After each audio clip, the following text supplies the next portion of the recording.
When Lyndon B. Johnson placed his hand on the Bible aboard Air Force One on November 22, 1963, he inherited not only the presidency, but also a war that had not yet become a war. Vietnam, in the final months of John F. Kennedy's life, existed in a strange liminal space. It was a conflict defined by advisors, covert operations, and political calculations rather than open declarations. The United States had committed 16,000 military personnel, yet Washington continued to insist they were not combat troops.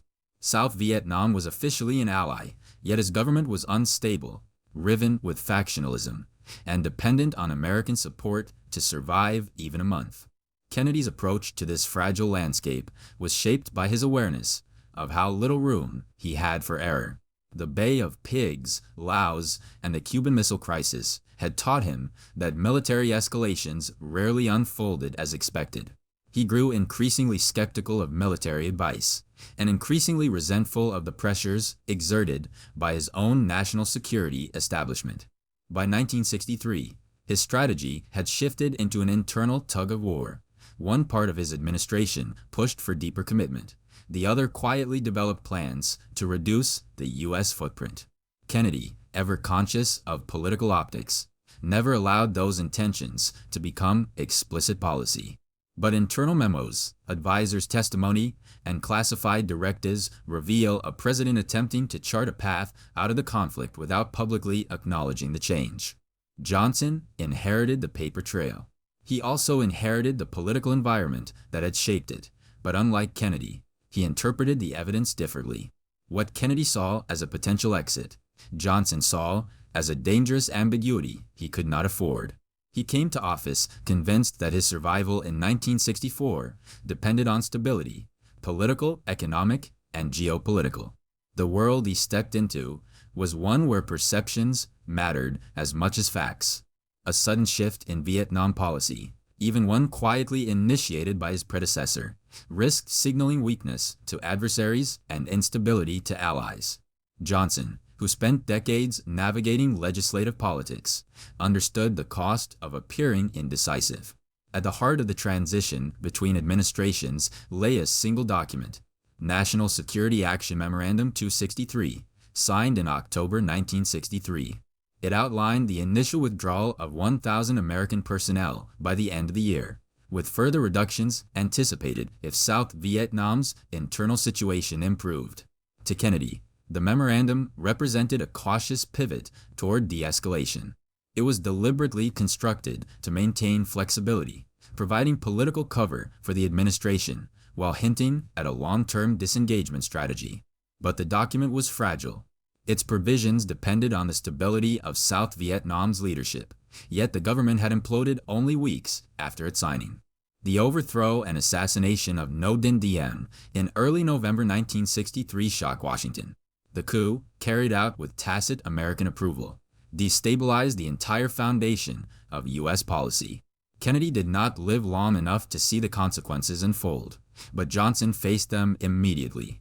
He entered office with a memorandum implying withdrawal, a fractured ally incapable of waging an effective war, and a military establishment warning that withdrawal under such conditions would undermine American credibility. Johnson saw the memorandum not as a policy to preserve, but as a problem to resolve. He viewed its existence as a political liability, evidence of strategic indecision at a moment when he believed firmness was essential. Yet the political environment in late 1963 prevented him from discarding it outright. Kennedy's legacy loomed over the nation, sanctified by tragedy. Any public reversal of his directives risked appearing disloyal or opportunistic. Johnson, preparing for the 1964 election and seeking stability above all, decided to preserve the appearance of continuity while preparing a different course entirely. This decision created the narrative that would define future debates. Johnson insisted throughout the end of 1963 and the beginning of 1960 for that he was continuing Kennedy's policies in Vietnam. He invoked Kennedy's name repeatedly in meetings, speeches, and internal memoranda. Yet beneath that veneer of continuity, his administration was already dismantling the assumptions embedded in NSAM 263. Officials who had supported withdrawal found themselves marginalized, while those advocating stronger military support gained influence. The shift was not dramatic at first. It emerged in subtle adjustments: the reassignment of advisors, the recalibration of intelligence assessments, the restructuring of advisory groups. These changes did not reverse Kennedy's policies overtly, but they prepared the ground for a different strategic trajectory, one that treated Vietnam not as a conflict to be managed, but as a test of American resolve in the broader Cold War. Throughout the late months of 1963, Johnson gave himself room to maneuver. He reaffirmed Kennedy's memorandum publicly, while quietly encouraging the Pentagon to re-evaluate the evidence.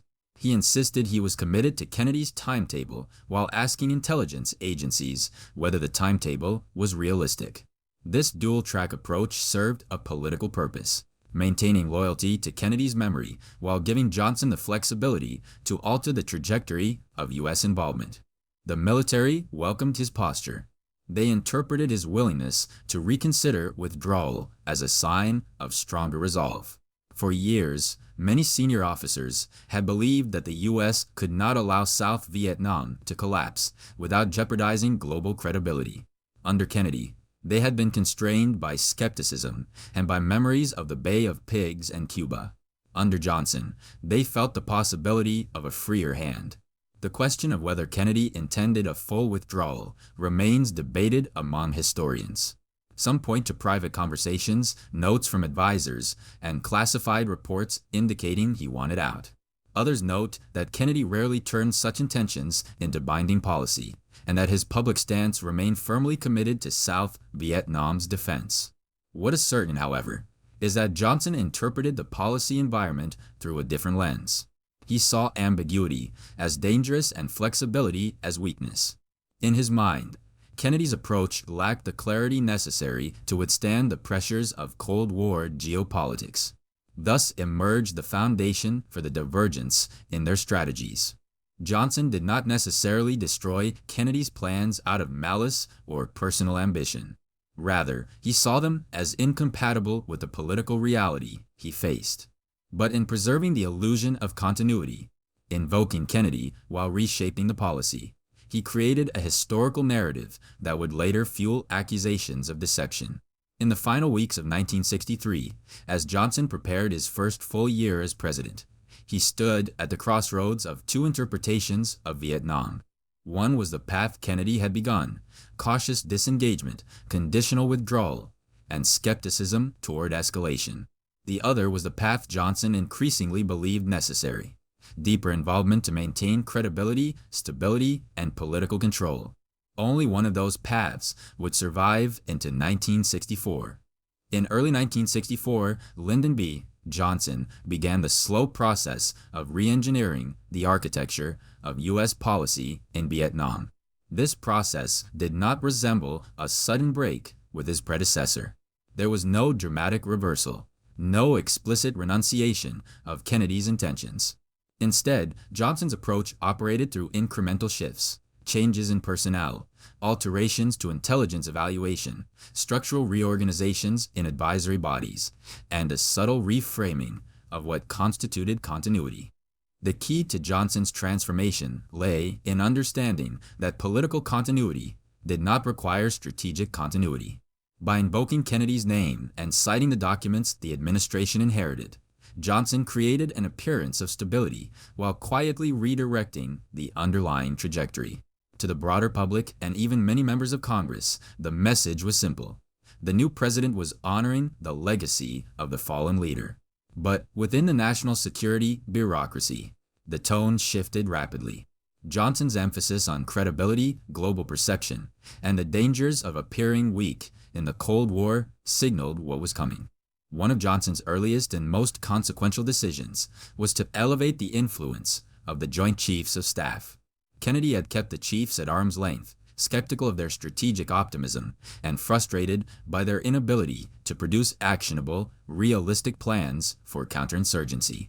Under Kennedy, the chiefs were often divided, marginalized, and overshadowed by civilian leadership. Johnson reversed this dynamic almost immediately. He sought reassurance from military leaders. valuing their confidence more than Kennedy had. His willingness to listen gave the chiefs a new sense of momentum, and they used that momentum to press for a re-examination of U.S. objectives in Vietnam. This shift was not merely symbolic. It reconfigured the information flow to the Oval Office.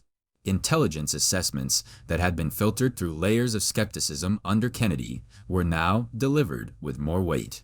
For example, reports emphasizing the fragility of South Vietnam's political institutions, once treated as reasons to avoid deeper entanglement, were reframed as evidence that stronger U.S. involvement was necessary. Assessments that suggested the insurgency was winning were interpreted not as warnings against escalation, but as arguments for decisive intervention.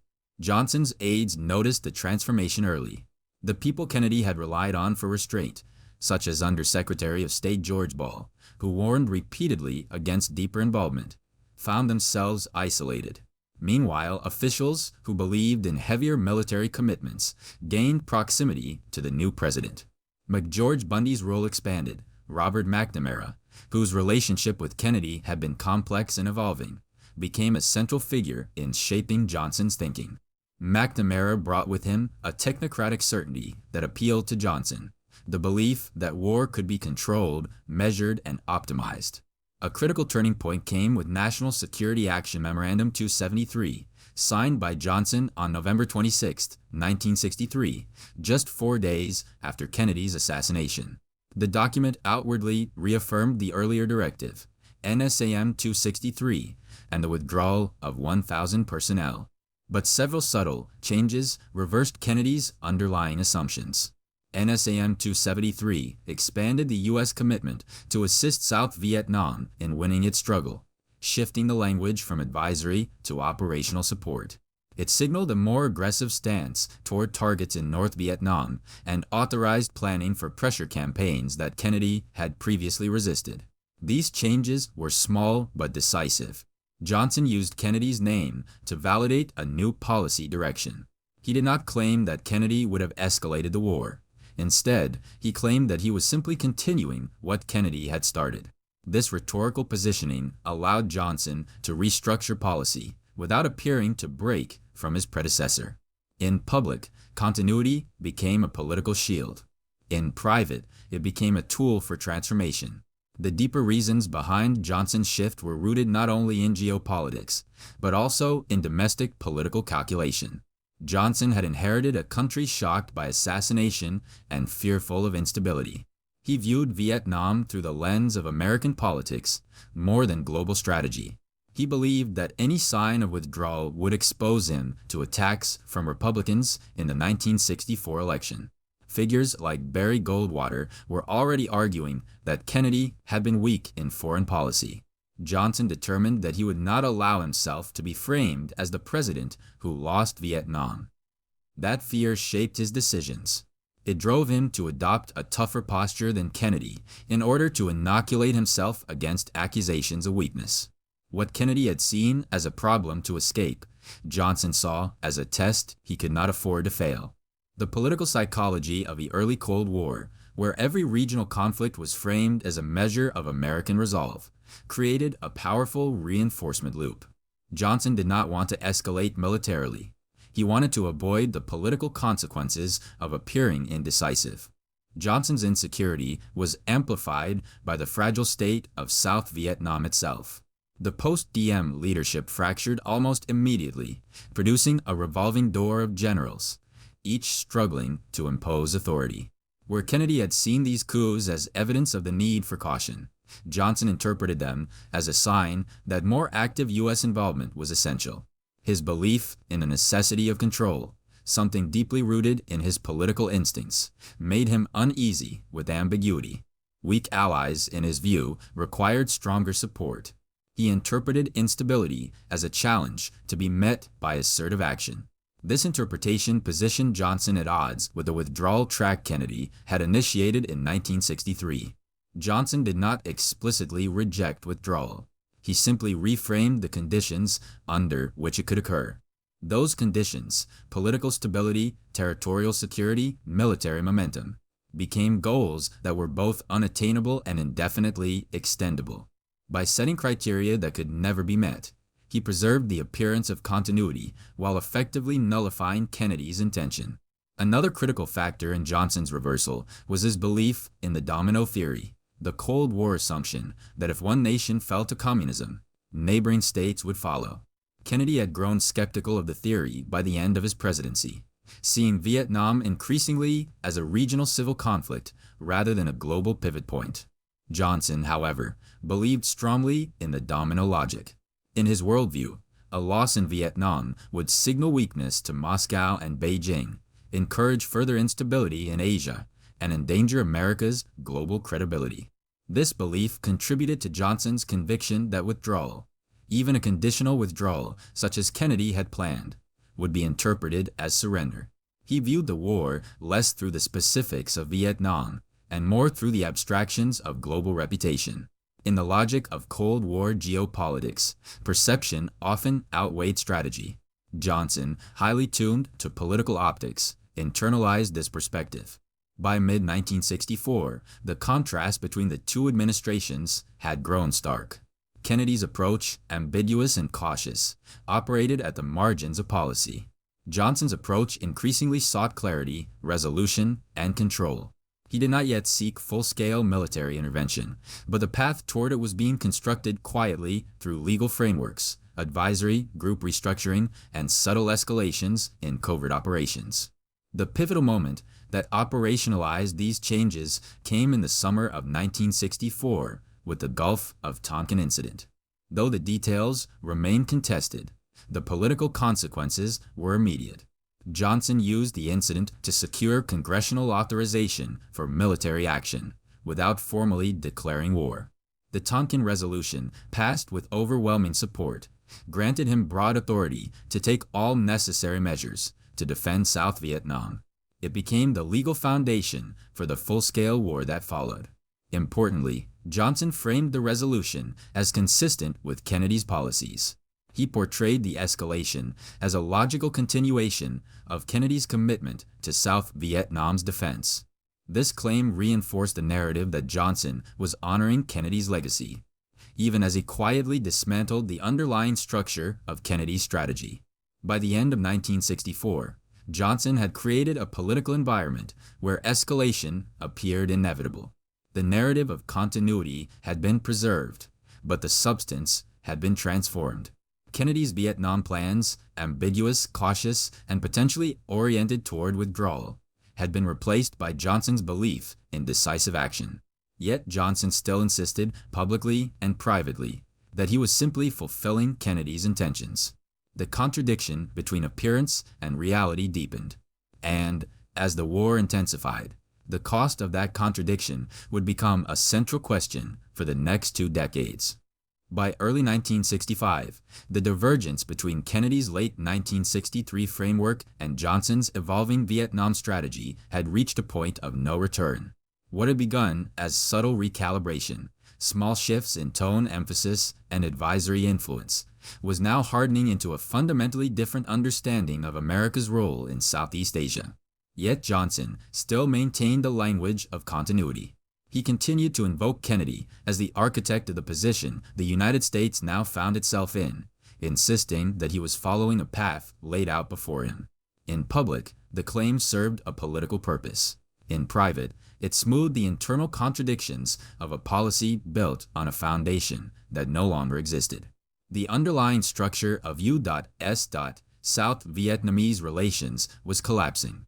The South Vietnamese government, already unstable at the time of Kennedy's assassination, deteriorated further in 1964.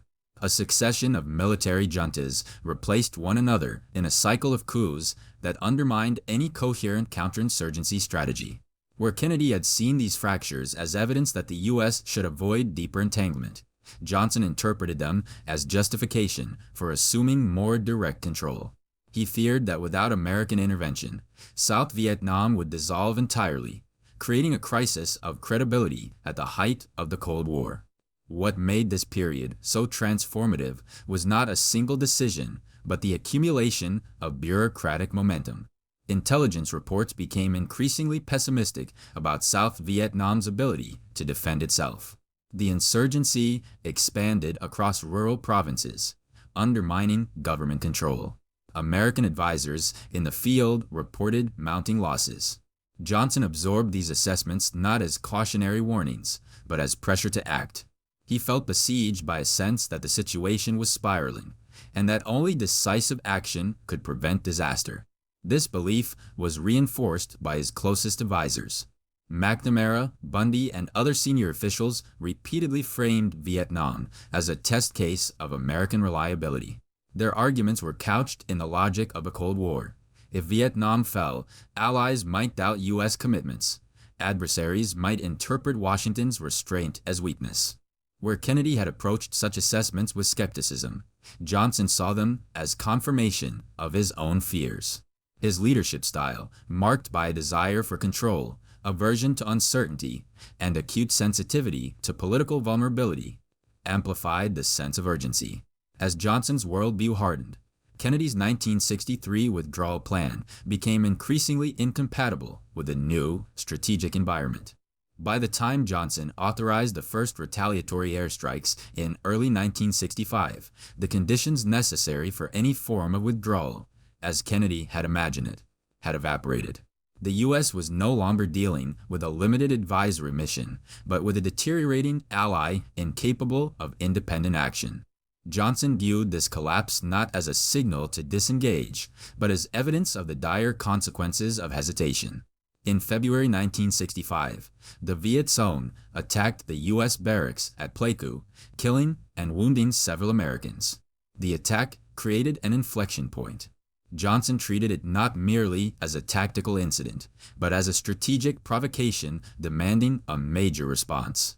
Within hours, he authorized Operation Flaming Dart, initiating a sustained bombing campaign against North Vietnam. This decision marked the first major expansion of American military operations, an unmistakable break from Kennedy's approach, even though Johnson continued to frame it as a continuation. The rhetoric of continuity had become a political habit.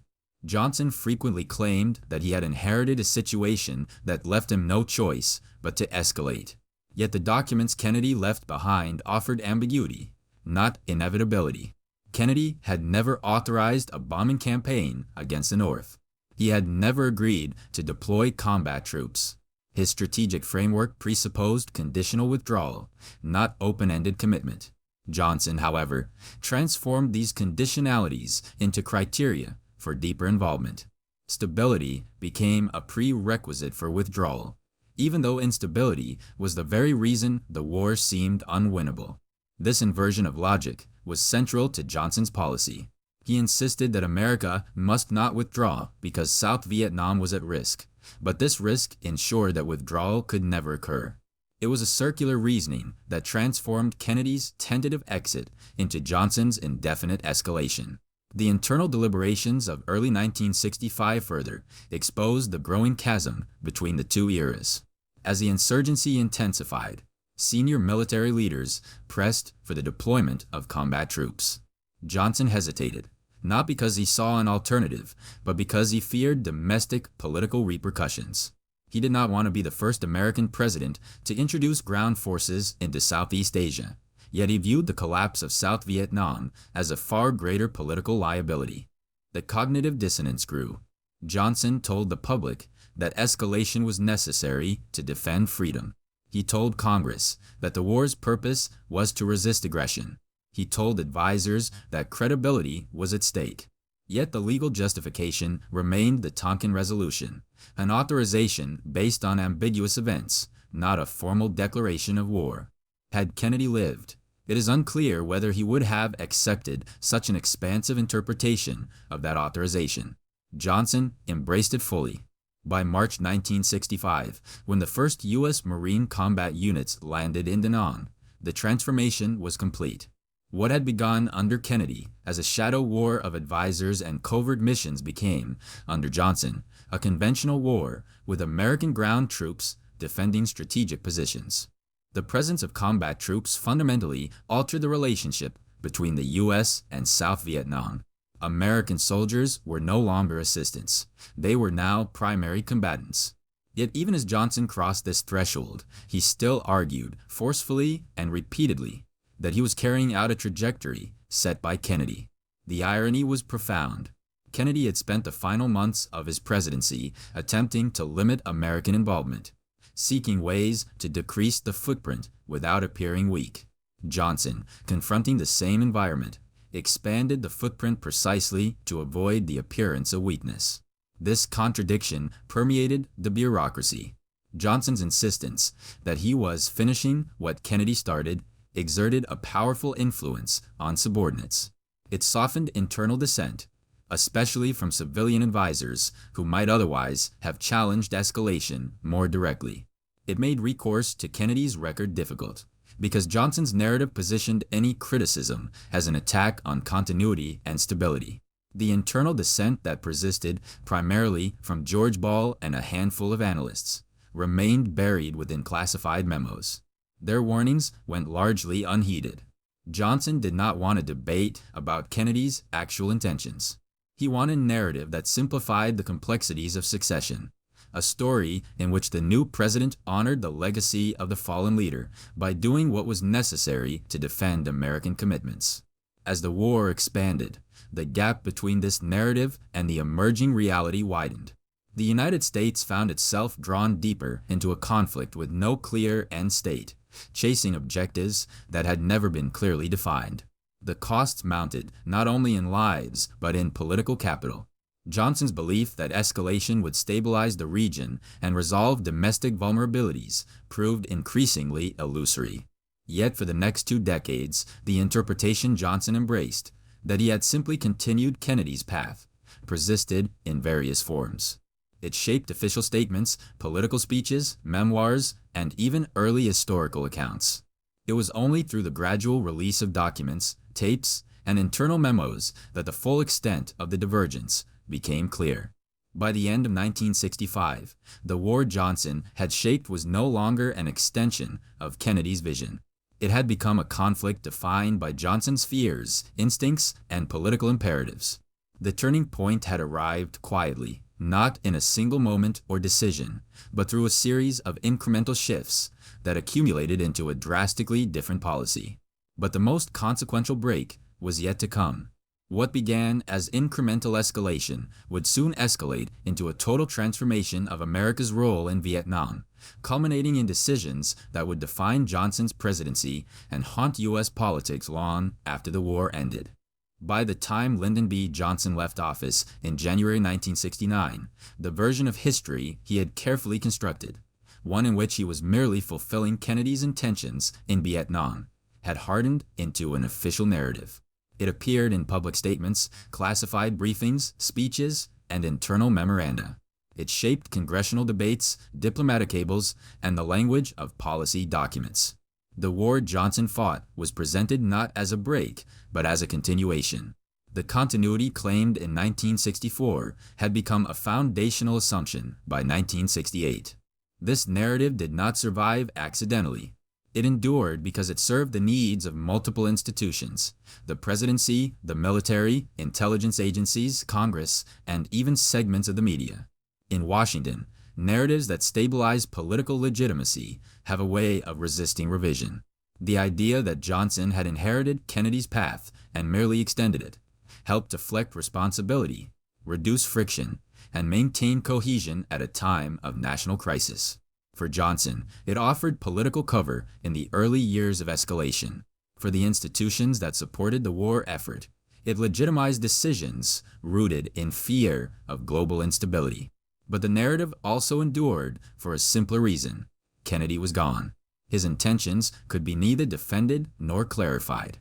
Absence created interpretive space, and Johnson filled that space with a version of history that shaped how the war was understood until a new generation of historians began to deconstruct it.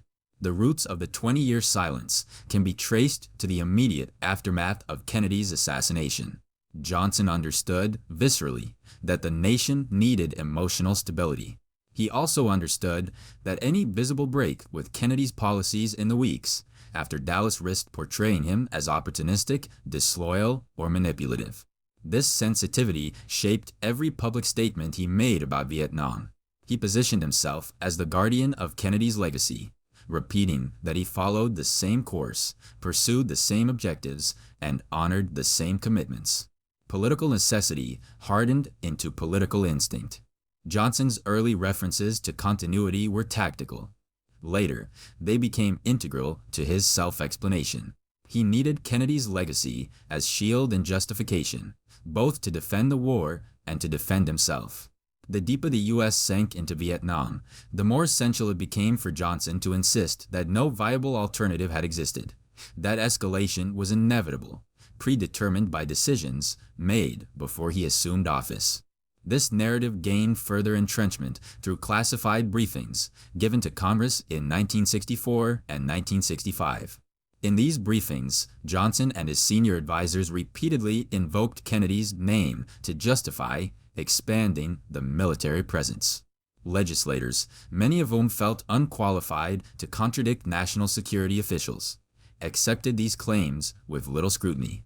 For Congress that had granted unprecedented authority through the Tonkin Resolution, the continuity argument provided moral insulation. If Kennedy had laid the groundwork, then supporting Johnson was an act of patriotic consistency, not political risk. Inside the executive branch, continuity served another purpose. It preserved bureaucratic stability. Agencies that had struggled under Kennedy's divided approach found coherence under Johnson's clearer commitment to escalation. The Pentagon gained operational latitude. The CIA expanded covert operations without navigating Kennedy's skepticism. Even the State Department, which had been fractured by infighting during Kennedy's final year, found it easier to coalesce around the certainty Johnson projected.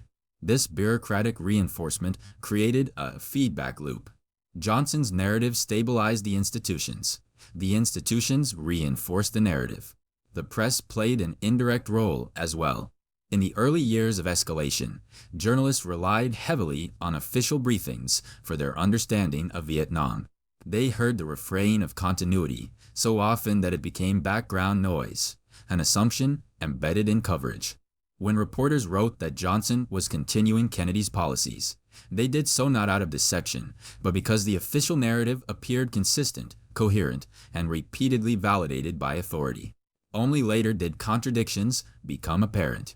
The most powerful element of a 20-year silence, however, emerged from the personal psychology of Lyndon Johnson himself.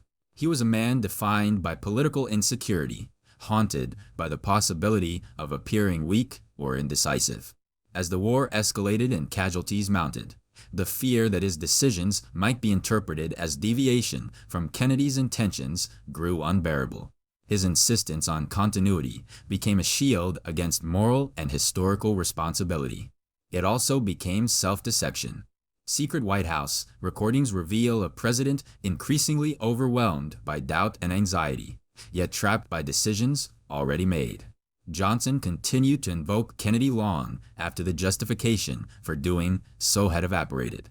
He repeated the narrative even in private conversations with close aides, not out of manipulation, but because it allowed him to reconcile his choices with the expectations of history. During his post-presidential years, Johnson rarely spoke publicly about Vietnam. When he did, he repeated the same refrain, that he had inherited commitments that could not be abandoned, that Kennedy had laid the foundation for escalation, that his own decisions were consistent with long-standing policy. The narrative had become inseparable from his self-understanding. What made this silence so durable was not that Johnson refused to reveal hidden truths, but that he refused to acknowledge the degree to which he had reshaped policy. He did not lie in the sensational sense. He lied in the historical sense, by omission, by framing, by selective emphasis. He blurred distinctions that mattered. He erased the nuance of Kennedy's evolving skepticism. He presented choices as inevitabilities. He equated strategic uncertainty with predetermined necessity. This version of history held for nearly 2 decades because it aligned with American political needs. It allowed the country to view Vietnam as a tragedy of circumstance rather than a failure of choice. It preserved the reputations of institutions invested in the war. It allowed Kennedy's memory to remain untainted by implication in escalation. It allowed Johnson's legacy to retain coherence. even if that coherence came at the cost of accuracy. The unraveling of the narrative began gradually in the late 1970s and accelerated in the 1980s, as classified documents were declassified and scholars gained access to Kennedy's and Johnson's internal discussions.